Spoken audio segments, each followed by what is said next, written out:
great to see people here for today's event, and I know that there are going to be people drifting in throughout the morning.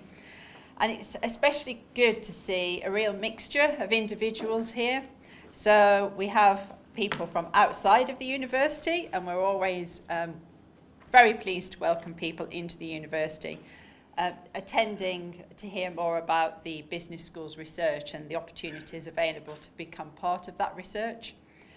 Also welcoming our own academics, of course, and research teams from the business school, but also from other schools and faculties across the university, who've seen the exciting potential for interdisciplinary research to tackle some of societal's big challenges. And I know there'll be more on how we foster such interdisciplinary activity later, Stewart Taberner's talking, so I won't say too much more about that. And also a special mention to the fantastic number of alumni who are going to be attending today. It's great to welcome so many of you back to the university and to campus. So I'm really happy to be asked to open today's event, and I'm really personally thrilled that these sorts of events are happening on campus and are organised by my colleagues. Partnership working is something that Leeds has a great tradition in and great success with, and I'm really personally very proud of this. So I've been here at Leeds for about 2.5 years now, responsible for the university's research and innovation strategy, and particularly interested in how we further increase the quality of our research, but also how we work in partnership with businesses, large and small, global and local, and public sector organisations to drive both economic and societal impact in all we do. The publication of the government's industrial strategy in 2017 further really signalled to universities the importance of creating value from our research. It's all about the industrial strategy, how universities must ensure that the great ideas and the innovations produced are turned into products and services and change that can lead to productivity increases and economic growth. The university has a long-standing tradition of working in partnership with both the public and private sectors to ensure that we do indeed translate our research into impact. In fact, just one metric, we have more spin-out companies listed on AIM than any other university in the UK, something that we don't tell many people, but we really should, with a market value of £500 million. Our commitment to working in partnership is signalled by the investment in the wonderful building you're in later today, which is Nexus. Nexus is all about giving those outside of the university seamless access to the world-class research expertise that we have, but also the facilities and the talent that we have within the university. It's all about helping those organisations to innovate and grow faster and stronger, but it's also about making sure that the academic research that we do has true societal impact. So in Nexus, and you'll hear more about it later, we'll have a vibrant community of innovators and academics. Some of those innovators you'll hear from later today in the programme, already Nexus tenants. But they'll be supported by both state-of-the-art facilities, but also a professional team. And they will be the team that engage academics and organisations to work together. And it's all about creating effective partnerships to deliver impact. And super excited about that initiative for the university. Another initiative that I should maybe mention also highlights how important all of this is to the university. So as a city, Leeds is taking part in a 2-year programme run by MIT in Boston, which is the Regional Entrepreneurship Acceleration Programme, or REAP. The Leeds team is a team of senior city stakeholders, which include the Chief Exec of Leeds City Council, the Chair of the Local Enterprise Partnership, our colleagues at Arup and KPMG, and entrepreneurs. And I'm the team champion leading that team of 8 through that programme. That programme is really all about working as senior stakeholders within the city to decide how we make Leeds a real city of innovation and entrepreneurship, and how we support people to really deliver and succeed in the city. It's all about collecting evidence around what we have, but also what we need to provide in terms of support and infrastructure and leadership. But hopefully, at the end of that 2 years, we'll be in a place where we've created a true innovation ecosystem within the city. So today, this is all about celebrating and enhancing Leeds University Business School's collaborative research. And throughout the day, the business school researchers will present their research in the hope that it will really spark interest in audience members and lead to even more collaboration and partnership. So in attending today's festival, I hope you take the opportunity to grow your networks. There'll be plenty of time for doing that. Forge those cross-disciplinary partnerships. Obviously find out more about the business school's research and expertise, but we want you to help develop and shape that research agenda and ultimately be part of that partnership community. The opening plenary is a real celebration of collaborative research with presentation from business schools academics, Joe Ingold alongside Ben Hepworth and Richard Bridge from the Department for Work and Pensions. Their talks will be followed by an overview of the wider university initiatives and activities that support research collaboration. And as is the case for every session throughout the programme today, there'll be plenty of time for questions and discussion. For those staying for the full day, for the full programme, after the opening plenary, there'll be 2 parallel sessions held within this building. And these sessions cover the topics of technology and digital disruption and communication and behaviour. And after lunch, the event relocates to Nexus. We've got our brilliant student ambassadors on hand to walk you over to Nexus, but you can also find directions within your delegate pack. And it's really great that this Festival of Ideas is the very first externally facing event to be held in Nexus. So thanks for being part of that landmark day for Nexus as well.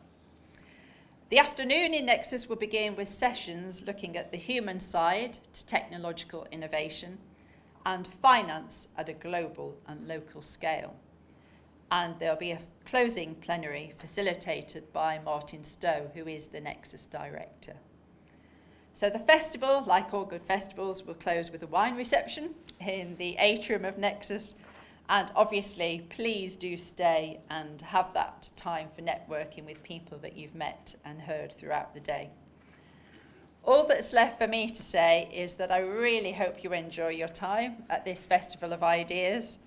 And I'll hand over to Professor Mark Stewart, who's the Pro-Dean for Research and Innovation in the Leeds University Business School. So thank you and enjoy your day.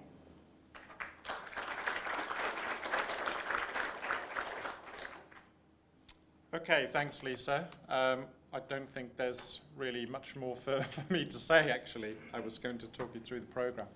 I want to welcome you all today to the Festival of Ideas. This is the second annual conference that we've held, and I think it's really important in terms of showcasing the breadth and the diversity and the quality of research at LUBS. The business school at Leeds is a very highly ranked business school in the UK. We were in the top 10 at the last research evaluation framework. So research is really central to what we do, but we're also particularly keen that our research has wider impact, that it addresses the societal challenges that Lisa mentioned. And the whole point of today is to showcase, I think, some of our really good examples where we are working with external collaborators, but where the research has real-world relevance and real-world impact for policymakers, for practitioners, and for corporates. So some of the sessions today will showcase our work of our supply chain and innovation academics who are looking at issues around digital disruption. In the afternoon, we're looking at issues around equity finance, currency exchange. We've got colleagues working with the Brazilian Central Bank. We've got colleagues working with the UK Treasury. We'll also be talking about the future of finance, and I'm very pleased to tell you that we've recently launched a new research centre on financial technologies, led by Ian Clacker, who will be speaking this afternoon. And Ian's been doing some really important work on pensions and the pensions crisis in the UK. Before I move on and introduce the next speakers, I just want to say thank you to the organiser of today's event, who seems to have slipped out of the room, unfortunately. Charlotte, thank you. I want to pay a sort of public thank you to Charlotte Stevenson, who's done an absolutely tremendous job putting on today's event. Obviously, if Charlotte hadn't put so much time in, we wouldn't really be where we are today. So thank you, Charlotte.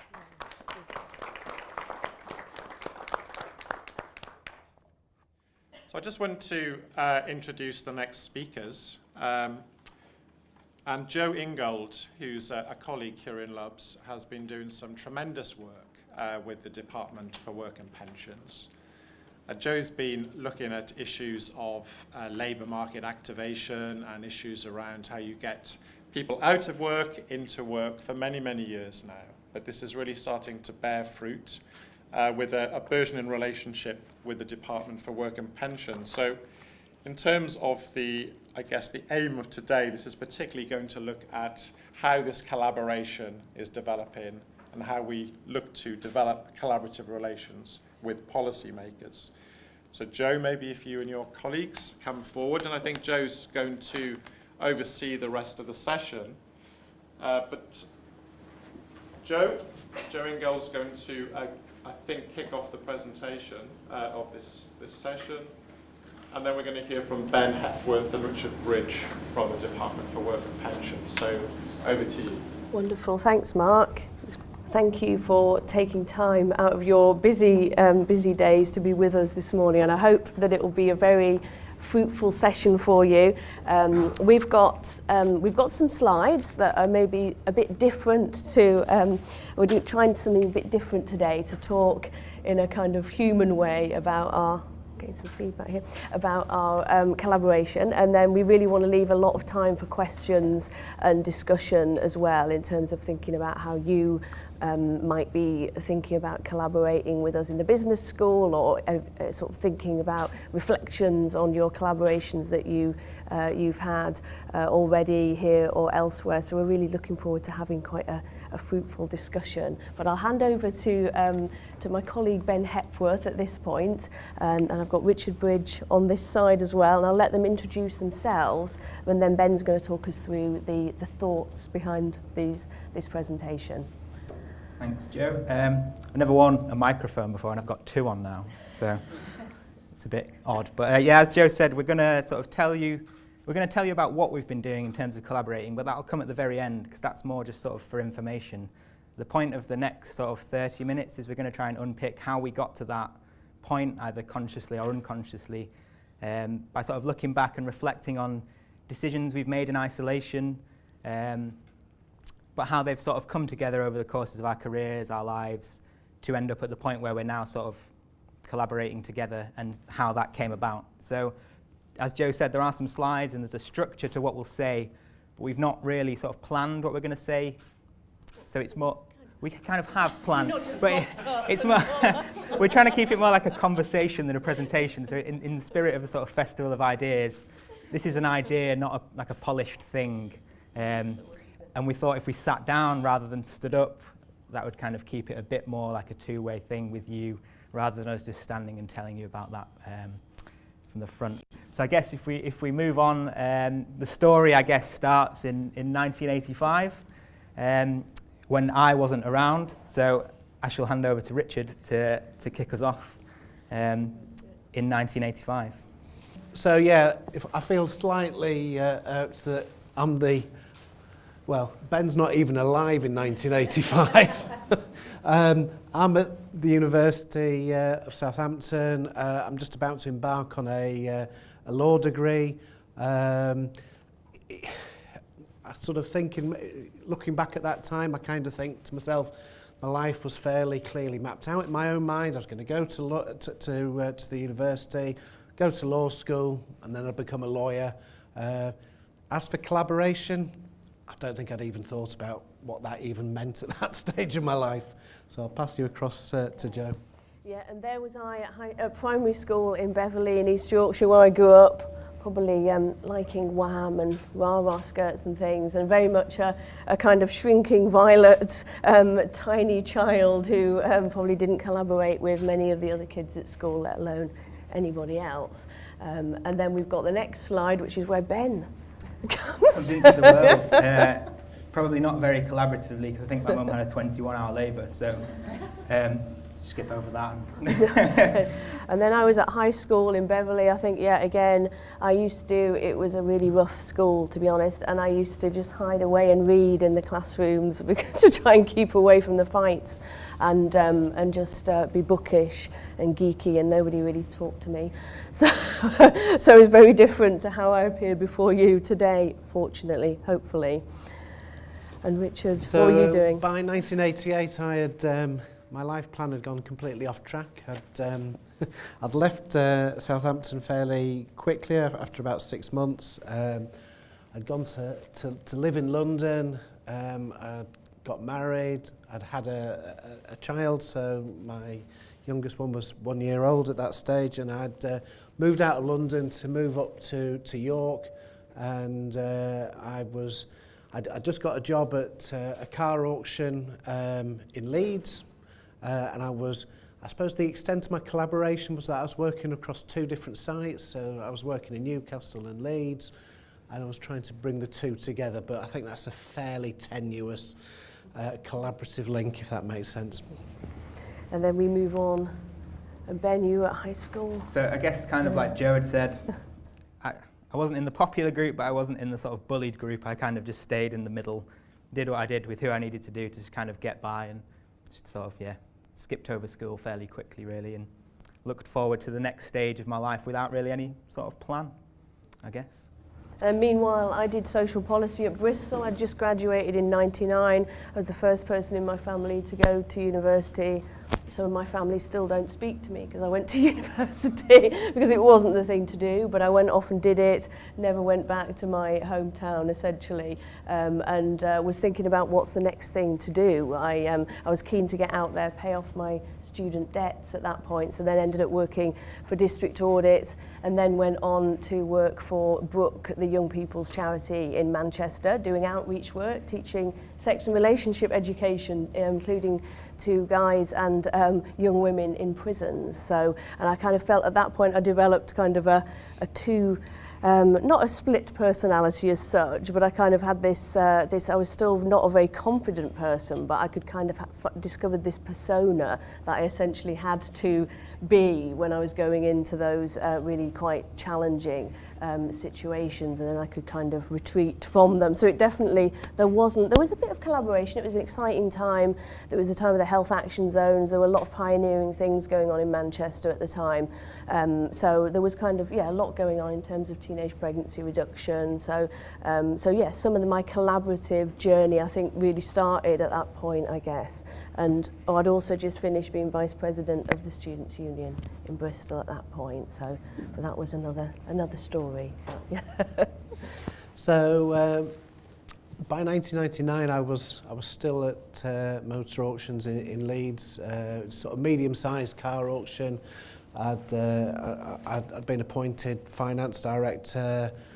We'd just gone through a management buyout, but it was a very profit-driven organisation. And I say that in sort of hindsight, and whilst I had to deal with banks and venture capitalists and accountants and so forth, I still sort of think or reflect on that as a sort of process of activities rather than necessarily collaboration, if that makes sense. And I think, again, the other interesting part of that is when you're in quite a competitive field, collaboration doesn't necessarily come naturally. It's a process.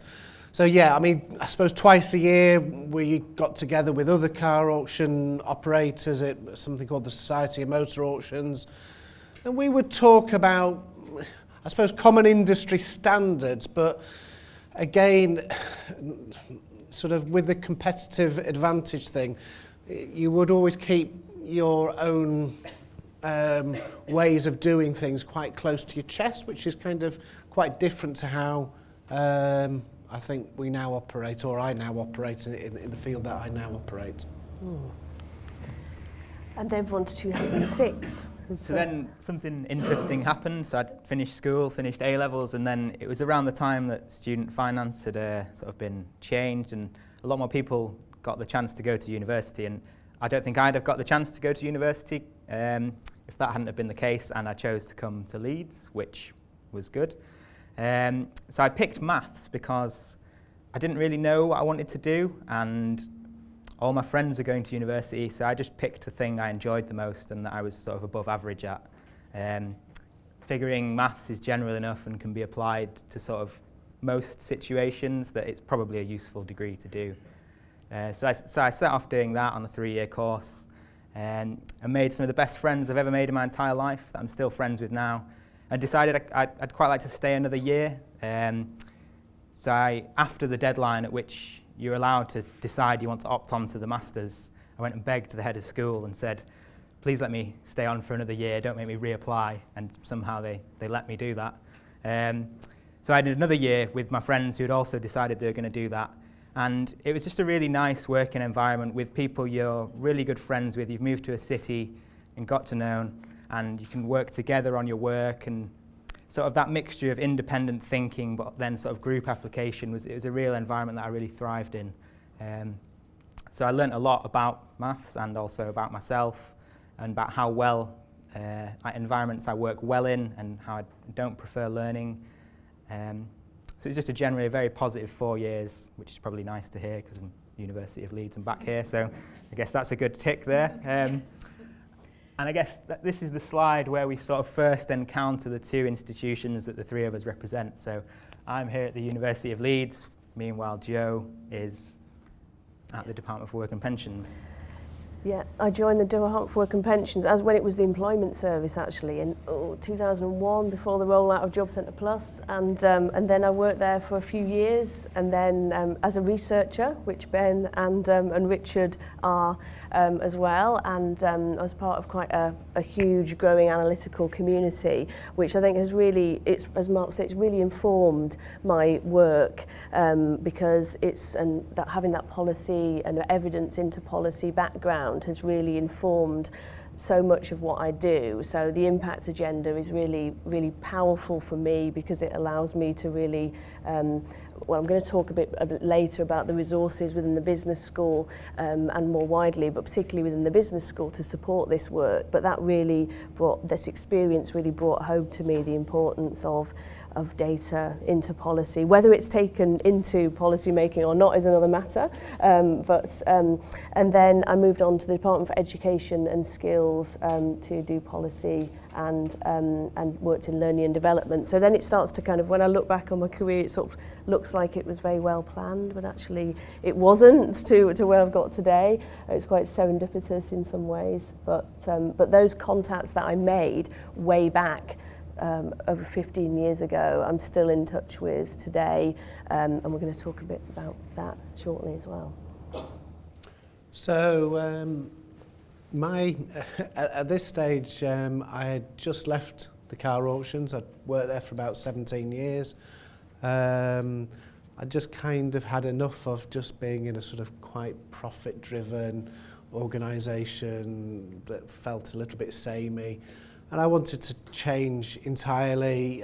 So basically in the small town that I lived in at the time, my wife and I set up a delicatessen. Kind of seemed a strange decision at the sort of in hindsight. We only kept it open for a year. It worked fine, but it wasn't really what I wanted out of life. So but I suppose the first thing at that stage was something that I was sort of really reflecting on my life, and the very fact that I'd left the car auction and I was starting to become a little bit involved outside within the local community. So I was a local councillor at that stage. Was just sort of starting to put some feelers out to sort of connect with different people in different areas, which I found quite interesting. So, yeah.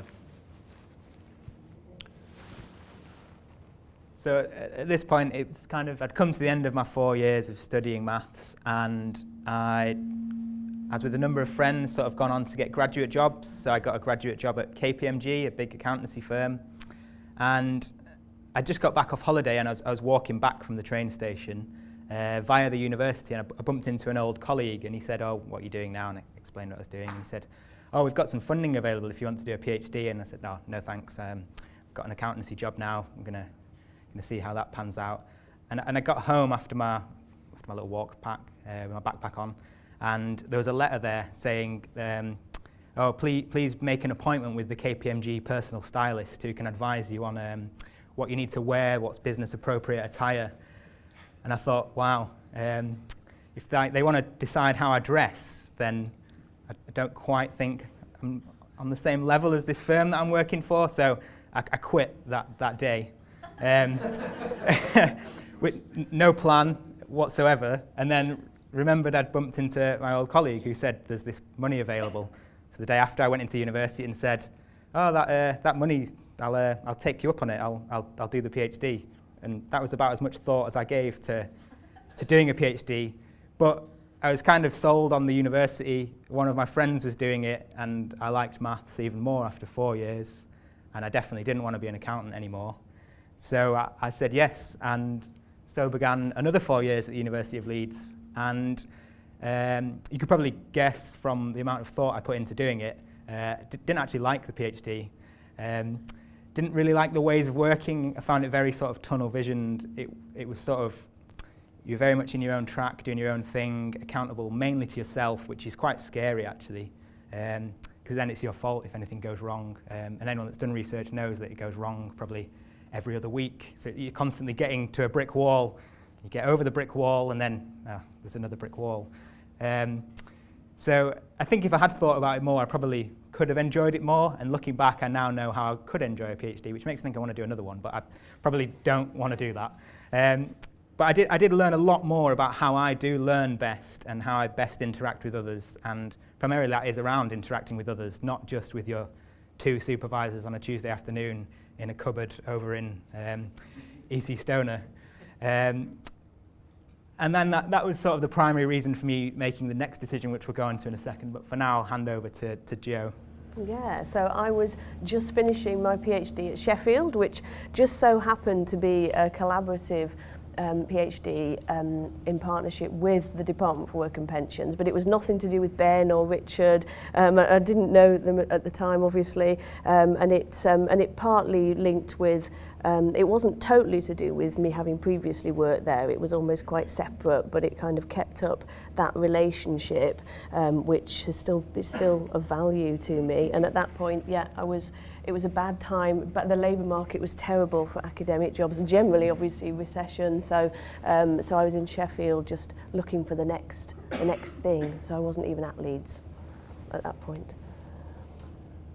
So just after 2006, I decided didn't want to do the deli anymore, and I decided to go into the voluntary sector, and I started working with Hull CAB, Citizens Advice Bureau, and then shortly, probably about 2008, got a job with Chapeltown Citizens Advice Bureau, Chapeltown in Leeds rather than Sheffield, and I think at that time I was appointed the ops manager, and I think at that time that was probably the first time I really started to really collaborate in the true sense of the word with sort of in terms of looking outwards, I suppose, in terms of our job. As a Citizens Advice Bureau, most of what you have is people coming into a bureau wanting advice, and you know your role as an ops manager is to make sure there's enough people to provide that advice, to make sure it's a decent quality, etc. However, what we also have as a sort of, I still say it as though I still work there, but what you still have as a sort of a dual role is to sort of exercise what is called a sort of responsible influence on policy. And so at that time I really made some quite good links with other advice agencies in the city, other voluntary sector places in the city, such as there was Leeds and Hales Law Centre, Leeds CAB, and there's quite a lot of others, Gipsel and so forth. But then sort of further, even sort of actually going out and speaking, I made some quite good links with a couple of the MPs in the city, and actually some of the local councillors, some of the officers actually within Leeds City Council. And that really sort of, and I still think some of that work that I did then still informs what I do now, because it's very much in the area of sort of social welfare law, and so sort of that experience of that time sort of actually, and you'll see sort of moving forward, that still sort of really informs a lot of what I think about as of now. So yeah, skip forward 4 years and I finished my PhD, as I said on the last one. I didn't quite like it, but I had found at this time I really enjoyed the sort of teaching side of it and interacting with students here at Leeds. So after I'd finished, I did a 1 year sort of teaching post in the School of Maths, doing sort of tutorials, workshops, lectures, problem sheets, that kind of thing. And I found that the most rewarding part of the whole PhD process, that being able to sort of give something back from what I've learned, how I've figured out how to learn, and then also to sort of pass that on to others. So I did that for 1 year from 2014, and that was probably, because it wasn't actually part of my PhD, that was the best part of it and the most enjoyable bit. And now when we've moved to 2014, we've actually got a situation where all three of us are now here at the University of Leeds, albeit in separate buildings, in separate schools, not probably overlapping. And probably not met either, although Richard, we crossed, yes, yeah. I don't quite know how our paths crossed, but I did a 2-year postdoc with Mark in the Centre for Employment Relations, Innovation and Change, and that has really, that was a real game changer for me, being here. I can't kind of, when I explain to people what we do in the business school, like when we've been through our accreditations that we go through as a business school and staff go to meetings and we talk about the stuff we do, it's almost as if it sounds a bit too good to be true, but genuinely I cannot overstate the support that I was given here to, first of all, just foster a research agenda that I was really passionate about and still am, but also the work and the resource that has supported me in securing the grant that I'll go on to talk about later, but also the collaborative and external engagement work that I spend probably some time of every day doing.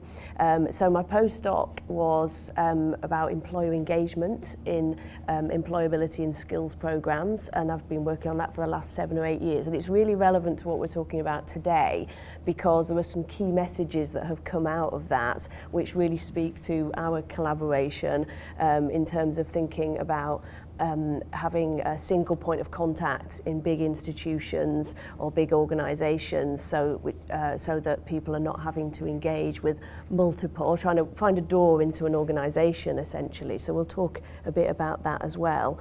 But yeah, so I then moved into a lectureship role, and I'll extend some more points in a bit. And I'll hand over to you, Richard. So at that point you were.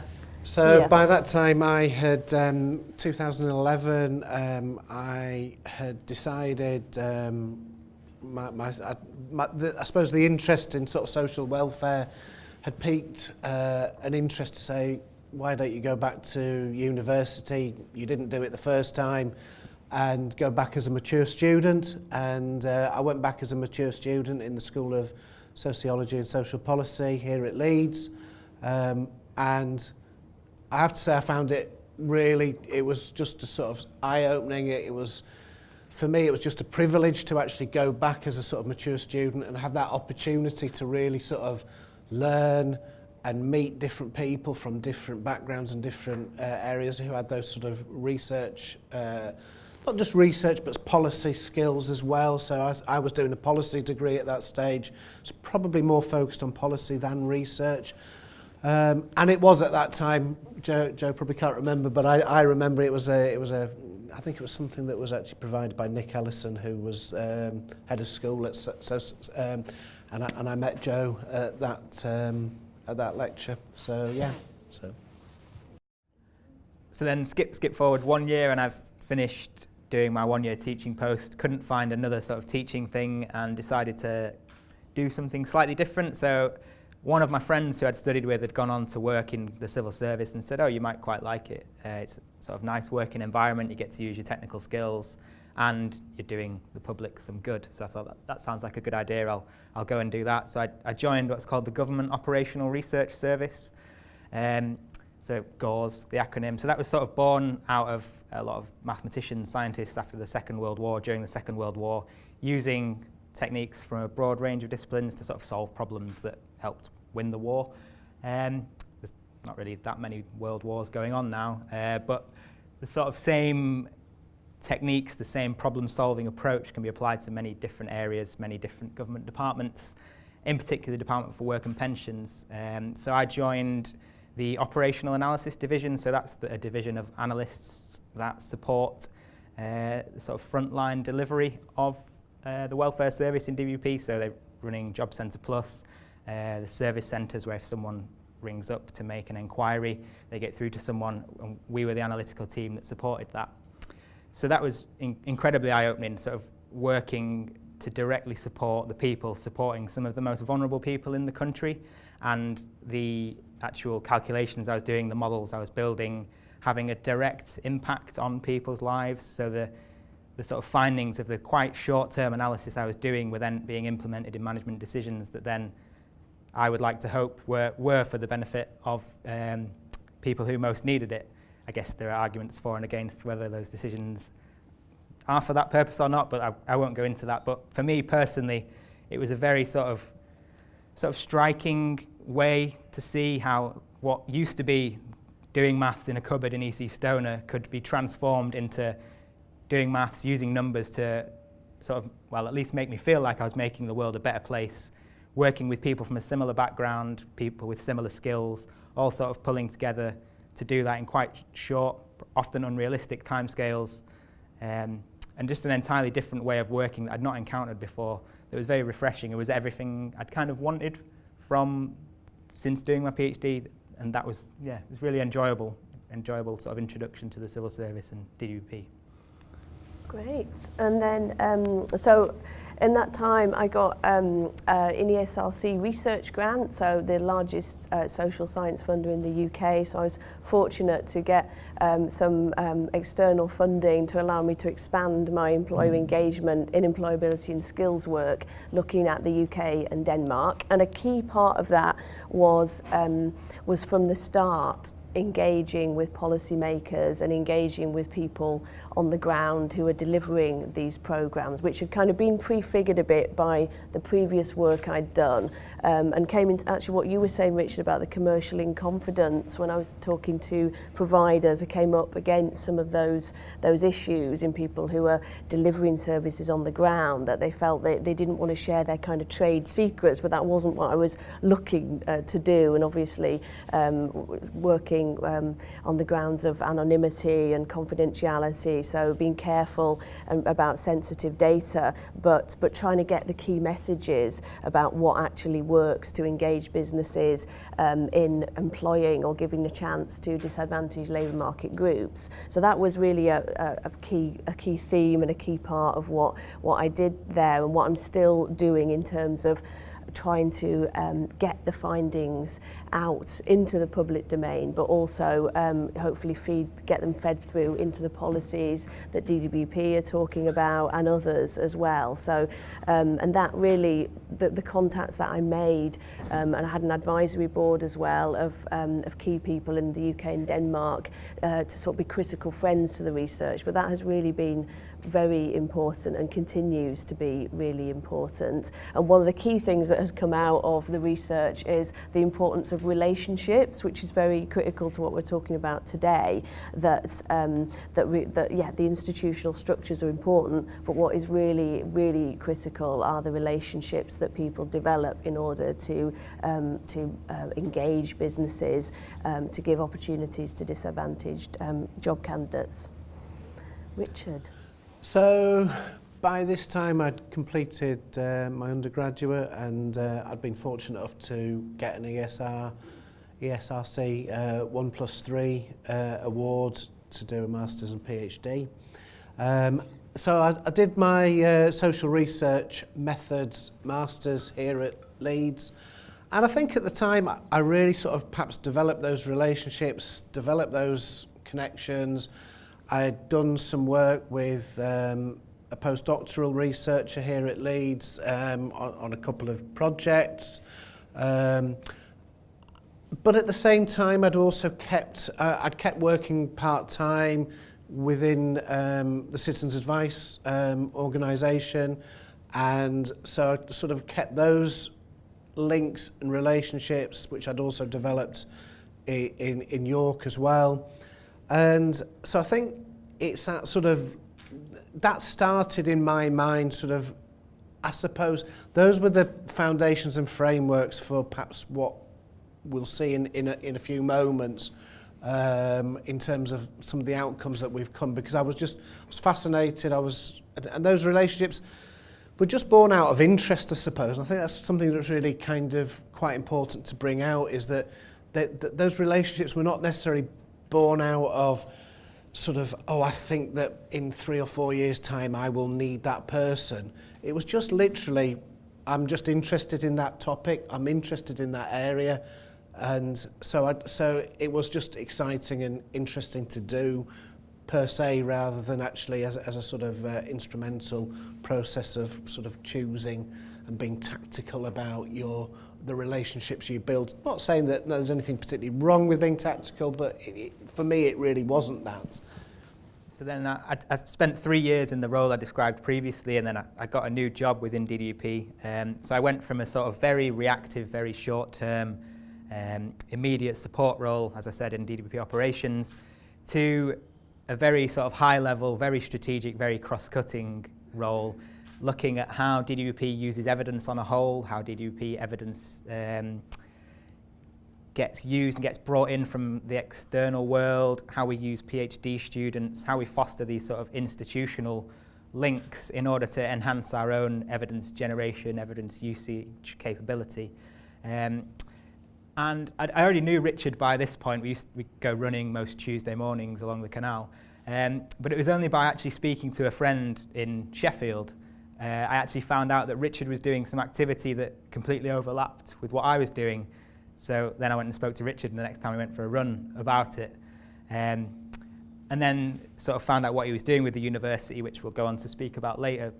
And I sort of had this long-standing sort of soft spot for the university, obviously live here, chose to work here, and it now fit perfectly with everything I was doing in my day job role, and it was the perfect chance to link up with Richard on that, who led me to Joe, and Joe and I met last year, I think, 2018. And then I guess this sort of slide and the next few slides are where everything kind of culminates, and we'll go on to actually sort of physically talk about what we've put in place, I guess. Yeah, so I'll keep this quite brief because we're going to talk in a bit more of the detail, but last year, as Ben mentioned, this is where the partnership, this kind of more strategic partnership between Leeds Social Science Institute that Adam's going to talk about later in the session, and the business school partnership with the Department for Work and Pensions, basically as being a Ben's team, the team that Ben works in, as being an evidence strategy team, but essentially being a kind of portal to the department.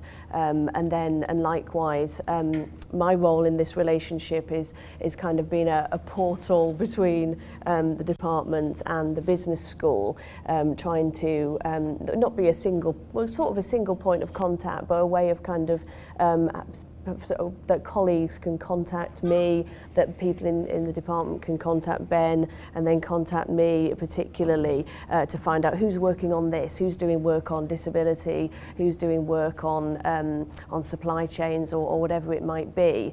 So it's really to try to, it's not to override the individual relationships that people have been fostering, but it's really to try to make the relationships kind of, to be the oil, I suppose, really, to lubricate the relationships and to move things on a bit. So Richard, I'll hand you to the final. Yeah, so 2017 I was offered a role as a social researcher with DWP, and I was a little bit nervous, if I'm being honest, about taking it. The area that I'd worked in the voluntary sector, DWP doesn't always have the most fantastic reputation, shall we say.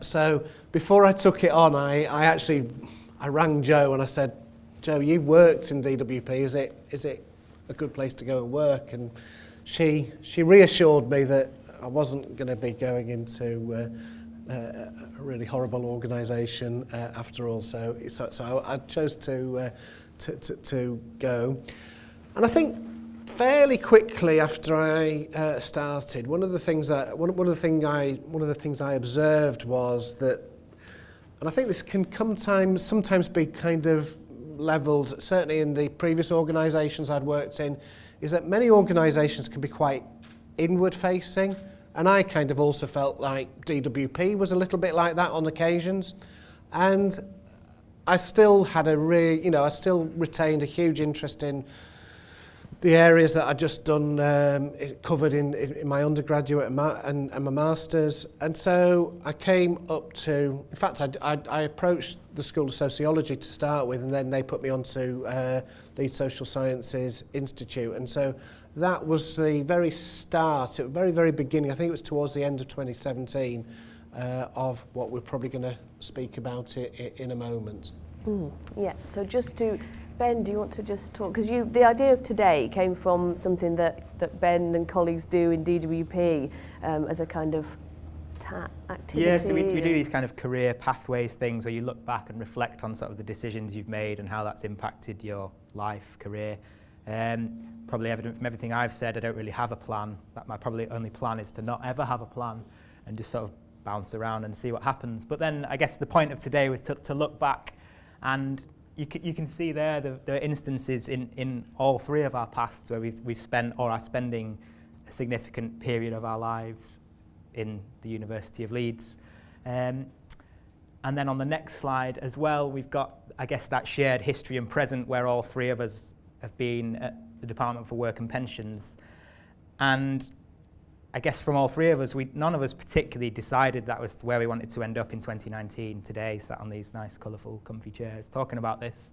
But things happened and we ended up here, and by each retaining that sort of individual memory and individual sort of characteristics and behaviours, we've ended up here with some of the institutional support that we've got to be able to allow us to work in the manner we have and get sort of the activities in place that Jo and Richard are going to talk a little bit more about now.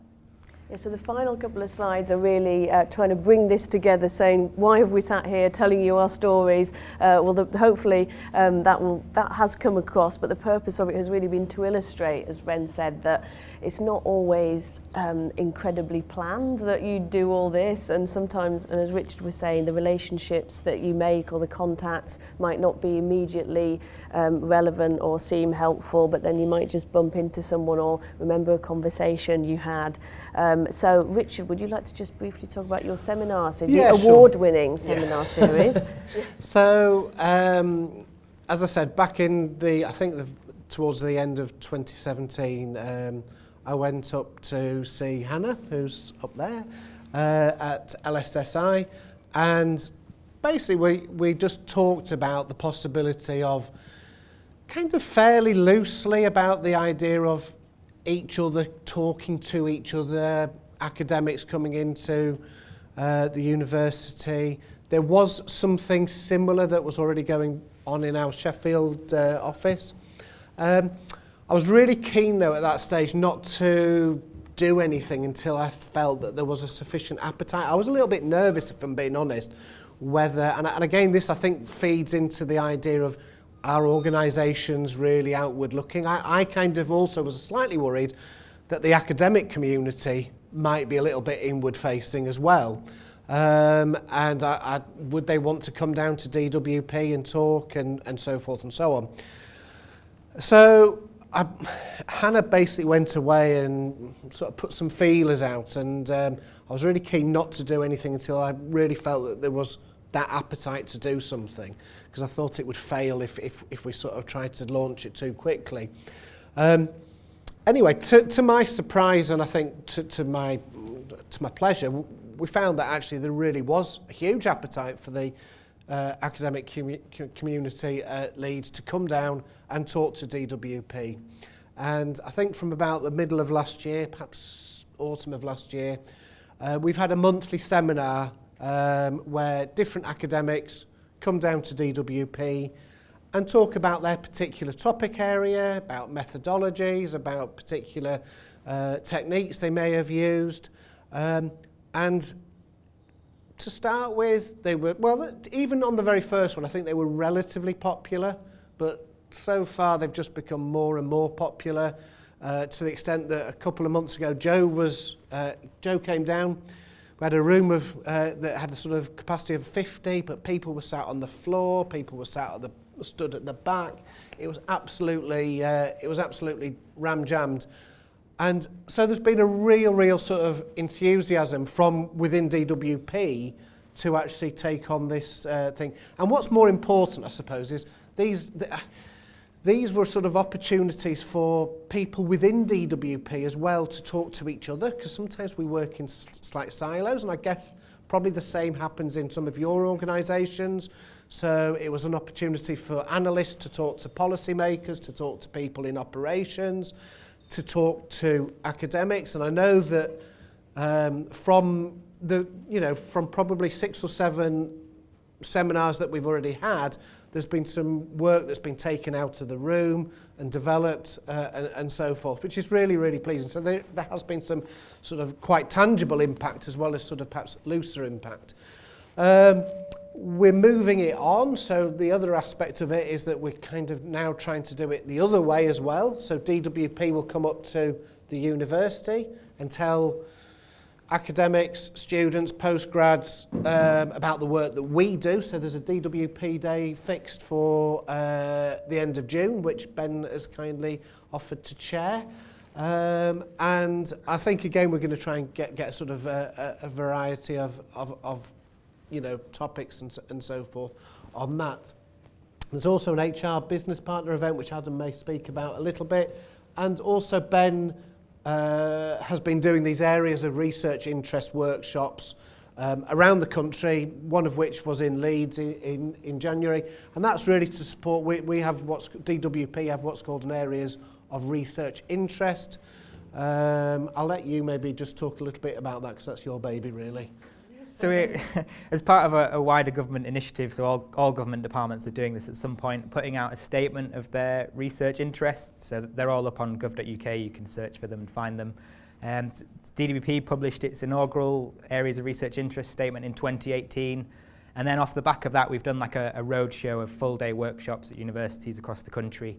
And then the culmination of that was the event in Leeds in January this year.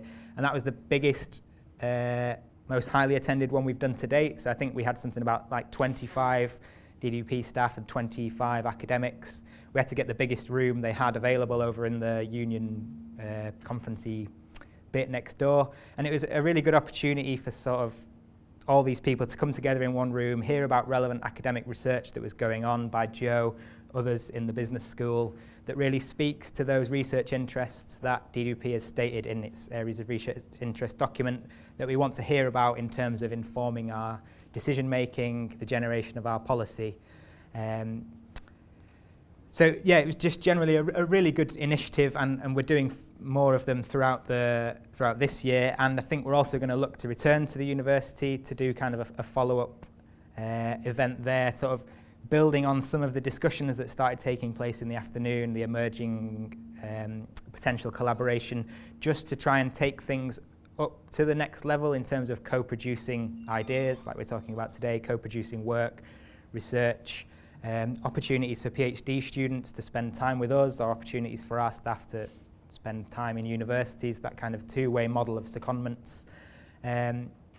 So we just feel there's a whole sort of platform of unexplored collaboration that we could move towards with the kind of support that's available via LUBS, LSSI and the university in general.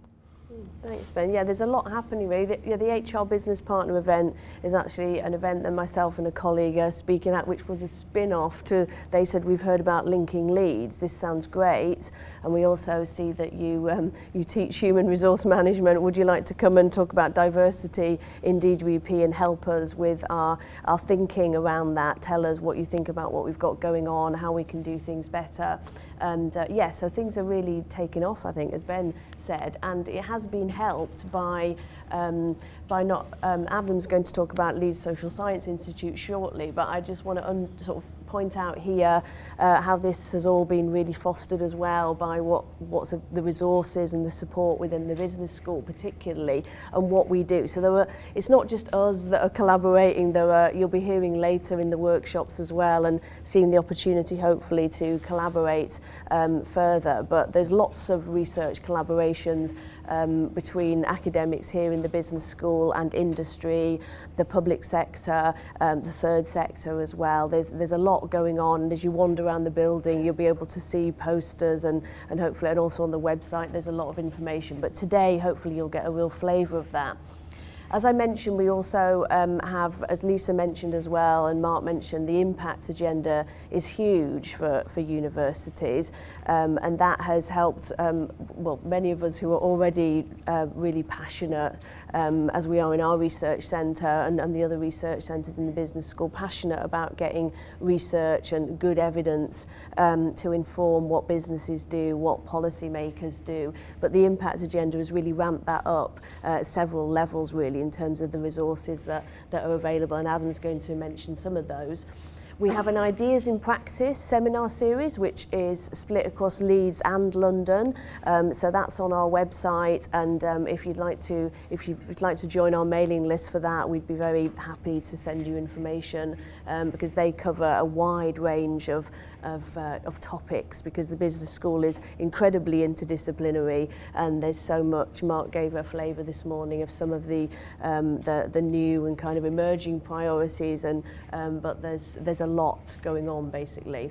And then we also have a connections forum within the business school that has representation from all the different academic divisions and other staff, and we're always looking that's really a place where we can highlight the collaborations and the conversations that are going on, but also an opportunity for external partners to come and speak to us as well. So we're really trying to open up that space for that. So that's kind of a point of contact as well. And then of course we have advisory boards. I think pretty much all our research projects have some form of advisory board that's appropriate to the project. And I also want to mention, as Ben mentioned, the opportunities for people undertaking PhDs, but we'll also we put a lot of resource into what we call student opportunity. So at all levels, undergraduate, master's level, so PGT, postgraduate taught, and also postgraduate research, PhD level. And Adam will mention there is some funding at the PGR level, postgraduate research, for PhDs to go out and into business or different organisations to undertake a particular piece of work. But there's a lot going on. I probably can't give it justice here in terms of the student opportunity and that kind of exchange, but we're always looking to augment that, to develop those new relationships. We also do a lot within the business school around widening participation for communities where people, like the one I came from, where you have low participation rates at universities. That's something we're always really happy to talk to yourselves about if that's something you're interested in helping us with. And we have Anna, I think, is Anna in the room? Anna France? She was here earlier, who runs the award-winning Nurturing Talent Mentoring Scheme, which is absolutely fantastic and kind of links in with the widening participation agenda as well. But it's essentially where people from business or whatever sector mentor our students, and it really helps to give them some fantastic opportunities. So that's something that I'd really encourage you to look at as well, and we're very happy to talk to you about any of these things across the day as well. And I think that's it for the slides that the content we had, and then I'm going to pass over to Adam to be Stewart, because Stewart's unfortunately not here today. He's had a personal emergency. So I'm going to hand over to Adam, and then we'll come back together at the end, and we've got a question that we're reflecting on, which is, what 3 qualities have you developed to help you succeed in collaborative activities? So we've all been reflecting on that, but we also want to open up the discussion at that point. Thank you, Jo. So I'm Adam Crawford, Director of the Leeds Social Science Institute. Good morning, everybody. So a couple of introductory comments. First of all, I'm not Stewart Taberner, but because Stewart couldn't be here, he's kind of given me his slides. So what we were going to do was a double head thing, which was Stewart was going to present some of the opportunities from the wider university, and I was going to present some from the Leeds Social Science Institute. But instead, I'm going to do both. So I'm going to be a sort of split personality for the next 10 minutes. 5 minutes on the wider university, and then 5 minutes on the Leeds Social Science Institute, which there's been some reference to already. I'm not going to do what we've just heard, which was very interesting, and tell you my life history. Although I will tell you that in 1985, I was doing things which I won't go into detail about, but they have influenced the research area that I've been doing, which is criminology. But I'll leave that there. But it seems to me, what struck me about what we just heard was a number of things. But the first is that collaborative research ain't easy, right? That seems to be a kind of a common thing. However, another kind of really important element that comes out of what we've just been hearing, it strikes me, is that personal trajectories matter, personal interests matter, and serendipity matters. All of those things are actually quite important dimensions. Networks that people develop over time, the people that they come into contact with, and the contexts in which those things occur, it seems to me are really important, and they are important. However, it also seems to me that actually, if that was all, then collaborative research would remain only restricted to those who had those contacts or personal journeys. And therefore, it seems to me that one of the things that, as a university, we need to do is to nurture those relationships, to nurture those opportunities for serendipity, for other things to happen. So what I want to say something briefly about is the ways in which we try to do that at this university.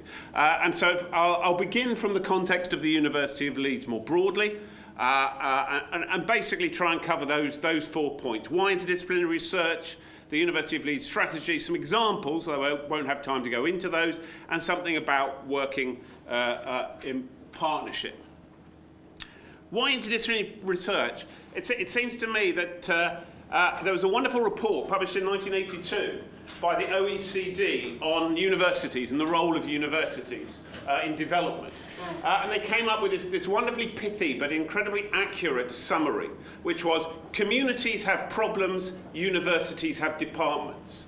And it seems to me that is one of the real challenges, particularly of a very large university like the University of Leeds, is that, as we've heard, that we tend to actually have focused our intellectual agendas around some quite narrow sets of questions, narrow disciplinary sets of questions.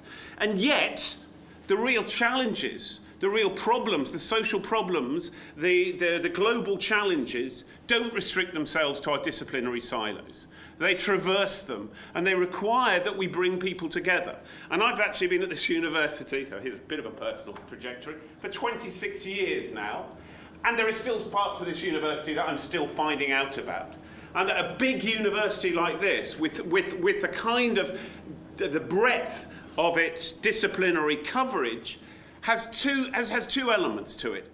The first is that that's a real wealth. That's a wealth of diversity. That's a wealth of different approaches and understandings, both epistemological, methodological, but also in terms of subject matter. But also it presents some real challenges at how we work across our departments, how we work across our schools, our faculties, the structures that we tend to relate to. But those kind of key challenges of today require effective partnerships, not just within the academy, but also effective partnerships outside of the academy with those in the policy communities, in the practice communities. There's the University of Leeds strategy for interdisciplinary research. Lisa probably could have recited that by heart. However, what I think is important is that the idea of interdisciplinarity and impact-oriented research is not just and not simply kind of high-sounding ideals, but is actually a real strength of the University of Leeds. And a lot has been done, particularly, I would say, over the past 5 years or so, actually to lower some of the borders and boundaries between disciplines and to foster, encourage cross-disciplinary work. Here are some of the examples, different developments. Again, I'm not going to go through those except to say that the first of those, the N8 Policing Research Partnership, I'm the director of, which actually brings together people at the business school as well as people in geography, people in the law school, etc., working with 11 police forces in the north of England, 11 police and crime commissioners, as well as 8 university in the N8 Research Partnership, delivering real change at the ground in terms of research-informed practice. And that's the kind of agenda that you also find reflected in other areas where it's about actually the nature of the relationships and the developments that can be delivered by changing the nature of the dialogue and the terms of engagement between researchers and those policy users, policy makers. So it is about working in partnership, real-world problems and impact, engaging with policymakers, companies, the voluntary sector and others, and is about co-creation and mutual benefits. And I suppose, given that this is a festival of ideas, I think my idea for you, and in some senses it's a challenge, because it really is a challenge to implement, is about co-production, about how we actually do co-production. How do we generally co-produce new knowledge, new research together, those within the academy, but also those outside? And that, by its very nature, means taking a very different approach to problems, the very different approach to knowledge generation, and actually a very different understanding of impact in terms of actually the way in which we mobilise the resources that we have together. So, the Leeds Social Science Institute, which I direct, it's been around for some time. It straddles across the university, but it's particularly embedded within 5 of the faculties. I'm very pleased to say that the Leeds University Business School is a central contributor and collaborator in terms of the work that the LSSI does, and we've already heard some examples of that. It seeks to foster collaboration across the social sciences, but also outside the social sciences, with medicine, with health, with engineering, with the arts and humanities, and other subjects. We've been particularly building certain areas in which we believe there is a strong interdisciplinary capacity around networks of researchers across the university, particularly around 4 focus areas, but these are not exclusive: migration, inequalities, security and conflict, and sustainability. Those are the kind of global challenges that transcend and bring together academics from various different departments. The LSSI has 3 core priorities, 3 pillars, as it were, around which we work. The first is fostering innovative and curiosity-driven interdisciplinary research. We do that through developing those interdisciplinary networks, through grant applications. We have a Search and Innovation Development Manager that supports that, seed corn funding, and also social science showcase events that we engage with. Secondly, we're concerned with maximising impact, external engagement and international collaboration. I'll say a little bit more about the ESRC Impact Acceleration Account because it links in today, but we've already heard about the policy engagement work we're doing, and in many senses actually the work that we've been doing with the DWP has acted as a real kind of not just a pilot but a pathfinder for some of the new things we're doing. So in May we are hosting an event which seeks to develop some of that policy engagement more broadly, and we have plans to take that forward going further. Also public engagement, so it's not just the policy engagement nor practice engagement, but also in terms of the general public. We have a Festival of Social Science in November each year, supported by the ESRC, which is concerned with taking, in many senses, science, and particularly the social sciences, to a public audience. We're also developing strategic international partnerships around the world with the University of Queensland in Australia and the University of Buenos Aires in Argentina, amongst others. And thirdly, and again, Joe mentioned this, we're building research capacity and skills training through the ESRC White Rose Doctoral Training Partnership, which is our PhD, so the 1+3s that Richard was talking about earlier. We also help support the Q Steps, the Nuffield Initiative, to try and get quantitative methods developed within the undergraduate curriculum, but also developmental workshops for early career researchers as well. So let me just briefly, because I haven't really got time, but briefly say something about what the ESRC Impact Acceleration Account is, because in many senses this is a real opportunity for those outside the university to engage with social sciences within the business school, but also more broadly. We're very pleased that this month we begin 4 years of £1.3 million funding from the Economic and Social Research Council, which was the largest award to any research university in the UK. So that will give us resources to develop the impact of the research and develop new relationships. So it's not simply about taking research that's been done and thinking about how do we develop the impact from this. It's also thinking about how do we embed impact into new research. So it's also about the generation of pathways into research, through research and beyond. So that actually collaboration and partnerships becomes part of the whole journey, not just something academics think about at the end when they have their findings. I'm very pleased to say that with the Impact Acceleration Account, we have a series of funding opportunities, which I'm not going to have time to go into to detail, but if you are interested in, we have further information. We have an award panel, which has representations from all the relevant faculties. Jo she's our business school representative on the award panel. And also we have external members, so that we have externals, one from the voluntary sector, one from the private sector, and one from the public sector, who contribute to the decision making. And I think that's a really interesting set of processes about thinking about impact and actually engaging in the award process external. So we have a responsive mode impact fund, a knowledge exchange fellowship. That's where we help support academics to go outside and spend some time with non-academic communities, policymakers or practitioners, and vice versa, also to bring people from outside of the university into the university to work on particular projects. As Joe also mentioned, we have a PhD or PGR research placement scheme, which places PhD students within external partner organisations to work on a particular project, not linked to their PhD, but another project. We also, with this new funding, we've been running those three schemes since 2015. With the new funding, we're able to launch a whole series of new sets of development. So it's an exciting time for us. A rapid action fund, which will allow us to develop quickly. With our normal schemes, we have award panels 4 times a year, so you don't have to wait for long. If you've got a good idea or a relationship, bring them to us and we'll try and support them. We're particularly developing the public engagement side of work, but also the public policy. So we'll see us develop on the DWP initiative and others going forward. We are also developing social science data-based internships with the Leeds Institute for Data Analytics and international partnerships.